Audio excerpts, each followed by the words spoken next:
பசுந்தடை. இந்த பசுந்தடை செய்ய போகிறோம் நாங்கள். மாப்பிள்ளை பொண்ணு கல்யாணம் முடித்த உடனே மாமியார் வீட்டில் இருக்கும்போது இதை சுட்டு கொடுப்பாங்க. பொண்ணு கையில் கொடுத்து மாப்பிள்ளைக்கு திங்க வைப்பாங்க, சாப்பிட கொடுப்பாங்க. இதை இன்னைக்கு நாங்கள் எப்படி செய்கிறது காட்டுறோம். இதை செய்கிறத நாங்கள் காட்ட போகிறோம். மாப்பிள்ளை சாப்பிடுவா. இந்த காலத்தில் மாப்பிள்ளை எல்லாம் இதை கொண்டாந்து வச்சுருவாங்க. எது இந்த கேஎஃப்சி, அப்புறம் வந்து என்னென்னமோ இப்போ பீஸா, பர்கர், அது இதுன்னு வைக்கிறாங்க. என்னென்னு தெரியும்.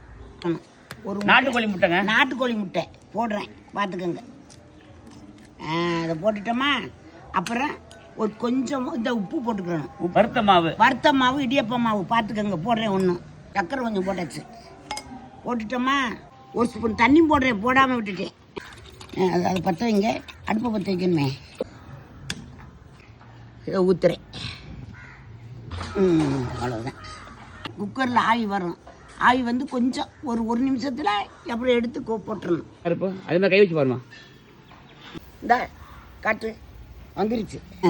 இந்தா இந்த பிடிச்சே எடுக்கணும்.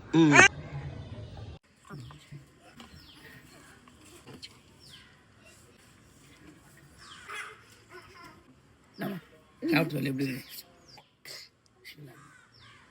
நல்லா வாசமாக இருக்கும், சூப்பராக இருக்கு. நீங்கள் இந்த மாதிரி செஞ்சுருந்தீங்கன்னா உங்கள் வீட்டில் கமெண்ட்ல வந்து சொல்லுங்கள். இந்த மாதிரி வீடியோலாம் நிறையா போடுறேன். Country kitchen Tamil YouTube channel நீங்கள் சப்ஸ்கிரைப் பண்ணுங்கள். இந்த மாதிரி வீடியோ வந்து பெரிய வீடியோ வந்து வாரத்தில் ஒரு வாட்டி கண்ட்ரி கிச்சன் தமிழ் அப்படி சொல்லி யூடியூப் சேனல் நம்மளோட யூடியூப் சேனலில் போட்டுட்ருக்கோம். வாரத்தில் ஒரு வீடியோ, மாதத்துக்கு 4 வீடியோ வருது. போய் சப்ஸ்கிரைப் பண்ணுங்கள், ஃபாலோ பண்ணுங்கள், லைக் பண்ணுங்கள். எங்கள் வீடியோ பிடிச்சா எங்களை ஃபாலோ பண்ணுங்கள். நன்றிகள்.